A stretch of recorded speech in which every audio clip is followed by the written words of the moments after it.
Okay, welcome back. We seem to be having one or two technical challenges. It can happen.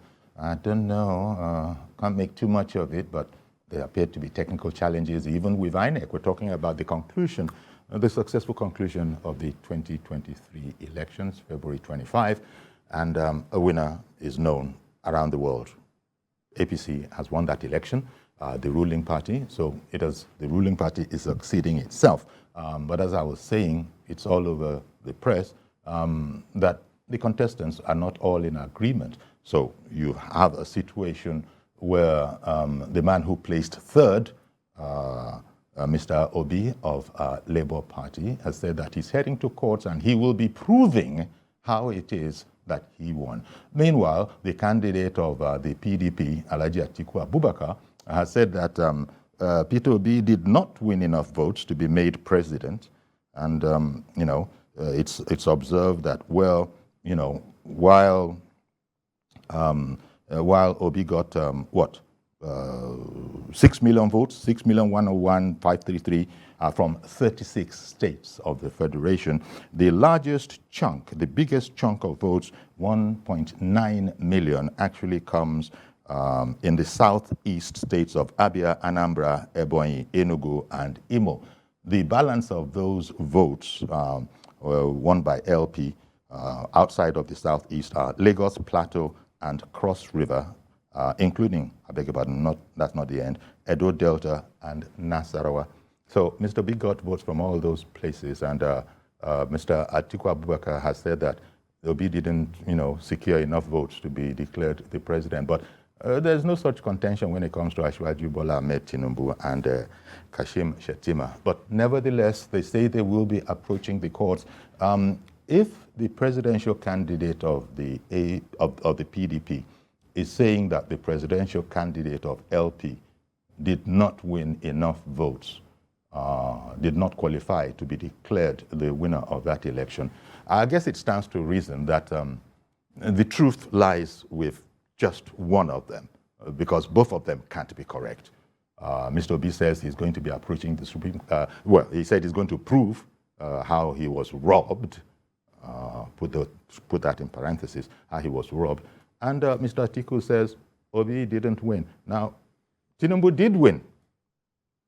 Bola Ahmed Tinubu and his running mate Kashim Shettima, they did win and were so declared and have been issued certificates of return. And I was saying, off the top of my head now, the British Prime Minister, he had sent in his congratulations. You saw the picture the video that we had earlier. You saw a former president of South Africa there. Generally, the whole world recognizes this victory for what it was. Never mind the Financial Times. Many of you would have read the Financial Times article. They're entitled to their opinion. It was a scathing article. There's a sense in which it was very anti-Nigerian. There's nothing that they didn't call Nigeria, and they're making all sorts of inciting statements, talking about the Financial Times of London. Well, I guess it's a free world, and it is democracy. But you see, readers, viewers, listeners, they have a mind too, so they'll take whatever it is that is being put out there, and especially those that are on the ground here, and witness that election. We've made the point, and the point has been made from outside too, that no election is ever perfect. But I guess what the experts say is that whatever it was lacking in perfection, was it enough to nullify the entire exercise? I guess, again, I'm not going to bring an opinion in on that. We're going to wait for their lordships. Those are the kind of things that are going to be decided. All sorts of forensic evidence, if they have it, they'll be bringing it forward. Social media is not something that you really cite or quote, but you see all sorts of, instances of underage, voting, allegedly. If we're talking legal, let's just put this allegedly. The fact that the picture you are shown doesn't look as if this person is of voting age, well, you don't know him. You're going to have to maybe, interview him and know exactly what the situation is. But there are all sorts. That's the certificate of return I was talking about. Kashim Shettima has his own. There are two of them. But let's check again with Honorable Efe of Obruku. Honorable Efe, third time hopefully is the charm. Can you hear me?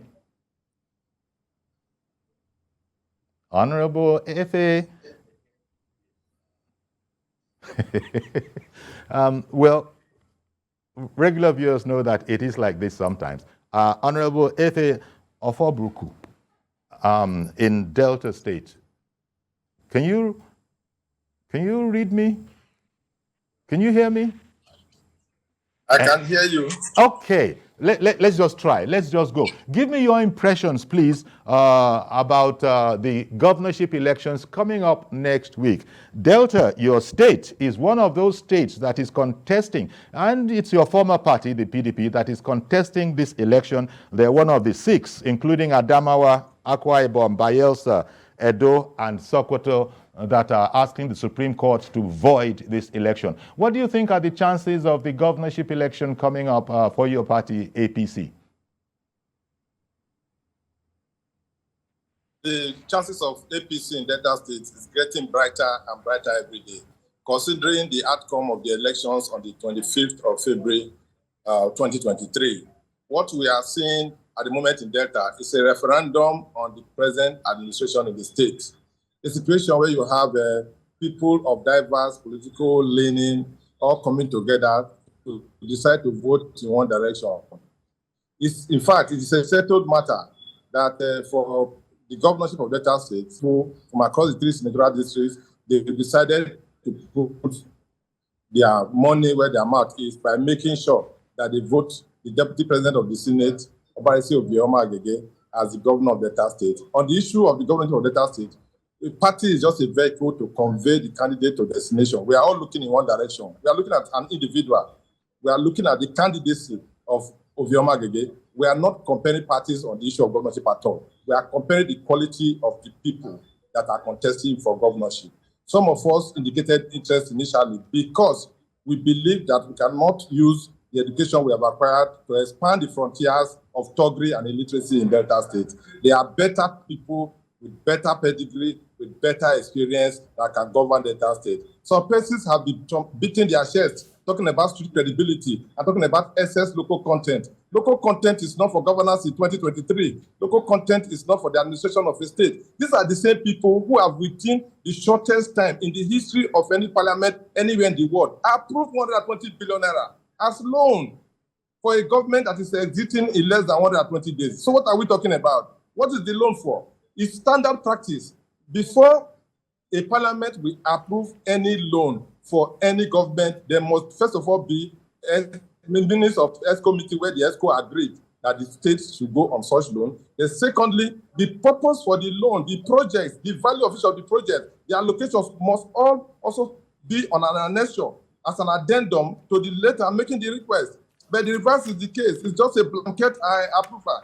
We are not ignorant of the fact that the purpose of the fund is for elections, but God knows better. God is stronger than them. Of course, you saw the outcome. So we can therefore say in our local balance that the 120 billion has gone into voicemail. It is pathetic. It's unfortunate. As I speak to you as a Deltan, every Deltan is an involuntary debtor today. Every Deltan is owing one way or the other. Whether you like it or not, we are all owing because it's a case of third-party borrowing.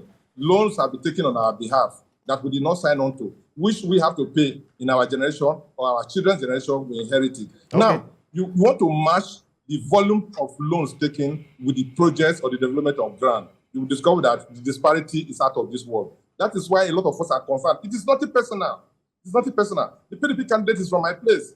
It's not personal. But you will not give a job that somebody is not qualified for to one who you know obviously that is not qualified for the job. If you need a megad, you know the kind of people to recruit from megad. If you need a youth chairman, youth president, community chairman, you know the kind of people to recruit. When we talk about the governance of Delta State in 2023, come on, my brother. Yeah, okay. Delta is neighbor to Anambra State. You cannot have the former CBA governor as the governor of Anambra State, while we're talking of excessive local content or street credibility as governor of Delta State. Okay. No. We will not want, personally, we will not want to invite our governorship candidate to go into any form of a debate with with our opponent. Let him come and debate with me. He should tell us what he has to offer. Let us move beyond the kind of people that are being paraded. So for the governorship, it is Obioma Gege, it is OAPC all the way. And there's nothing the rigging machine of PDP can do about it. This is the first time PDP is going for election in Delta State. They have always reached results in time past. They know. Okay, Ahmed Agege, I like the way you put that, because Lagos viewers listening to me probably learned from that. Ahmed Agege, because in Lagos here it'll be Ahmed Agege. No, Ahmed Agege. I hear that. But give me your comments on your former party. Well, maybe approaching the Supreme Court. Give me your impressions on PDP approaching the Supreme Court. Can you hear me? Can you hear me, Honorable Lefe? Give me your thoughts on. I can hear you. Okay, PDP among those going to the PDP and Labour Party have approached the Supreme Court. Give me your impressions about that. Okay, thank you very much. On the issue of Labour Party, you will agree with me that the campaign of the Labour Party presidential candidate was two-sided. Nigeria is a heterogeneous country. It was two-sided because Peter Obi's campaign was premised on ethnicity and religiosity. He was more or less an ethno-religious candidate, appealing to the Christians, appealing to the Igbos across the various states of the country. I give you a quick example. Presidential candidate goes into a state, he goes to Southern Kaduna to campaign because of the volume of Christians in Southern Kaduna. For Southern Kaduna, he goes to Sebongeri in Zaria to campaign because of the volume of Igbo traders that are in Sebongeri. Now, you ask me, is Kaduna State made up of only Sebongeri, Zaria, and Southern Kaduna? The answer is no. So, if you ask me, the outcome of the election is a true reflection of the feelings and the way the people see it. So, crying now that, oh, you are the winner, you cannot be told in a race and at the same time be the winner. Come on. You did not even get up to the mandatory 24 states. You are saying that you are the winner. Yeah. Now, ask me, but he's saying he was robbed. No, I beg your pardon. He's saying, Honorable, he's saying he was robbed and that he intends to prove it. And he might not necessarily agree with all that you've just stated, that he was appealing to just religious and ethnic sentiments. I salute his courage for agreeing to toe the line of going to court. I salute his courage for agreeing to go to court. I think it's the right thing to do. But he who comes to equity must come with clean hands. It's a popular maxim. Let us look at the result in the Southeast, where APC, I followed our presidential candidate to campaign in some of these areas, where APC, even having candidates for the various elections in those states, yet we are told that we scored zero. The way they interfered with the elections in the Southeast is so cruel that you will know that these people do not even know what they are doing. It is not possible for the All Progressives Congress, the APC, to have scored zero in those elections where they gave us zero. If you talk about allocation of figures or manipulation of figures, the South is the result from the Southeast is actually the headquarters of that. If you talk about manipulation, let's take, for example, we in Delta cannot necessarily be crying of manipulation because we have a vice presidential candidate of the PDP as governor of Delta State. He was helpless. He was helpless. He couldn't do much. Look at Cross River State, for instance. The sitting governor is an APC governor. He ran for Senate. He lost. Yeah, there wasn't any rigging then. What about Governor Otom? Governor Otom, who even endorsed Peter Obi in Benue State, that was going to be Peter Obi all the way. He ran for Senate. He lost. The beauty of the case of Governor Otom was that APC defeated him. So these are the issues. This is what we are saying. So you cannot be telling us that where you won, the elections were fairly conducted, then where you lost, you were robbed. That's very unfair. Yeah. Anyway, it is very common with the Nigerian politicians when they lose. As you say. They are very bad losers. As for PDP, it is not all that surprising. You recall, you know, and I'm sure you've read by now that even the presidential candidate of the opposition PDP, Alhaji Atiku Abubakar, has said that Peter Obi, he cannot be president going by his performance. He just didn't have enough votes. That's coming from, so it's between the two of them. The person who came third in the race is protesting that he won. The person who came second in the race is sort of underlining the fact that don't worry about it. that person who came third cannot possibly be a winner. So it'll be interesting to hear what they do indeed get out of the Supreme Court should the matter go there. I think they have announced that they are Supreme Court bound. They're heading for the Supreme Court. We'll see how all of that goes. But you say that the chances, in spite of Okowa, the running mate of the PDP candidate, coming from your state, you still feel that that's not a problem. That's not a problem. APC will have a good showing. Is that what you're saying? The outcome of the elections so far in Delta State is a referendum on the present administration. Okay. I can assure you that we are going to come out with a very good showing at the end of the day. They've started issuing threatening voters not to come out on election day except they want to cast their vote for their party. But we know how to checkmate them. You see, political parties don't make people tick. It is people who make political parties tick. Many of these gladiators in APC today were people who used to be in PDP, who made PDP tick in Delta State. And a lot of them have left the party. A lot of them have left. If you ask me, it's a referendum on the party. It's a referendum on the style of leadership in the state. Okay. It is people that will cast their votes. It is not threat. We are ready for them. We in Delta, we have made up our mind that for 2023, we are going to do paradigm shift. We are shifting completely from the modus operandi of PDP. We are giving all our votes to Senator Ovioma Agege to be governor of Delta State so that we can have a better Delta. We are tired of what we are seeing. Like I mentioned earlier, just oppose the level of development with the loans that have been taken, you will discover that the disparity is out of this world. All right. For 2023 governorship election, I beat my chest to say to you that we are ready to go to the ballot, we are ready to vote, their intimidation will not stop us, their threat will not stop us.